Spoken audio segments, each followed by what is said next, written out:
If you're new here, don't forget to subscribe to the channel and hit the like button. It only takes a second, but it truly helps us share more powerful stories like this one.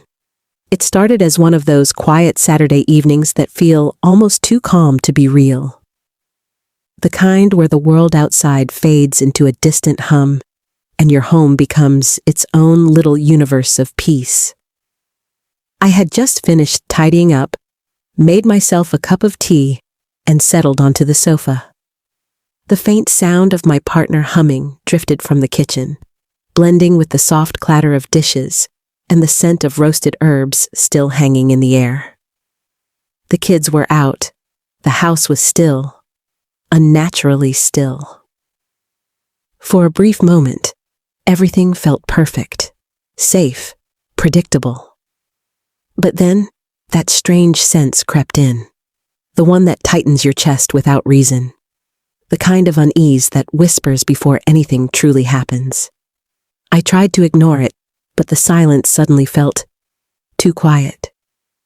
Lately, I had been noticing subtle changes in him, the kind that don't scream for attention, but slowly chip away at your peace. His phone, always in his hand, that distracted half-smile at messages I wasn't part of, conversations that ended before they began. I told myself it was stress, work, fatigue, life, but in my gut, I knew. Something was different. Something was being hidden. Then, from upstairs, came a sound. Faint, rhythmic, deliberate. I froze. Maybe it was the pipes again, or the wind. But then it came once more, measured, intentional. My gaze lifted toward the hallway. Liam's door was slightly open. It was never open. My heart started to race, every instinct begging me to ignore it, to just sit back down. But curiosity, or maybe fear, pushed me forward. Each step up the stairs made the air heavier. The shadows along the walls stretched and shifted like they were watching. My hand trembled as it reached for the knob. I hesitated, because deep down, I knew. Whatever waited behind that door would change everything. The soft light from a bedside lamp spilled across the floor as I nudged it open. My eyes adjusted slowly until I saw him, Liam. And in that instant, time stopped. What I saw wasn't meant for me. It was something private, fragile, human. My breath hitched, my throat tightened, and for a moment, I couldn't move. Then he looked up. Our eyes met, and in that single heartbeat, the illusion shattered. Fear, shame, guilt. It was all there on his face, and beneath my shock, something else stirred. Confusion, hurt, a strange, aching empathy. Neither of us spoke. The silence between us screamed louder than words ever could. Finally, he broke it. I didn't mean for you to see that.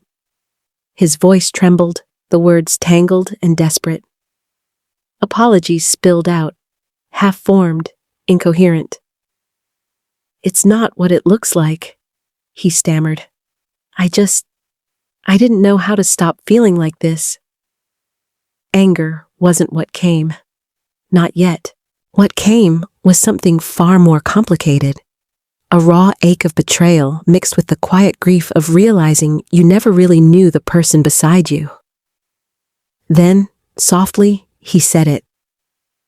I feel invisible, like nothing I do matters. That word, invisible, pierced through me, because I knew that feeling. I'd worn it myself, buried under chores and smiles and the endless rhythm of routine. Even surrounded by family, I too had felt unseen. In that moment, it stopped being about what I'd found. It became about what we'd both lost.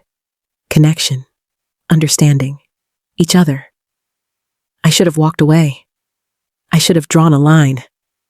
But instead, I sat down beside him. You're not the only one who feels that way, I whispered. He looked up, his eyes wet and searching. For a second, the distance between us vanished. We were just two people, flawed, lonely, trying to remember what it meant to be seen. I placed my hand on his arm, not as forgiveness, but as recognition. "You matter," I said quietly, and maybe I was saying it to both of us. That night, when the house returned to silence, the weight of what happened lingered. The walls seemed to hold their breath. I kept replaying his words, the look in his eyes, the quiet despair that mirrored my own. Helping someone in their darkest moment feels noble, until you realize that in doing so, you've opened a door you can't close again. Because when loneliness finds its reflection, when broken people recognize the same cracks in each other, the line between comfort and connection begins to blur. And that night, it blurred completely. What would you have done? Would you have turned away? Or stayed, knowing that some truths, once seen, can never be unseen? Tell me in the comments. I really want to know.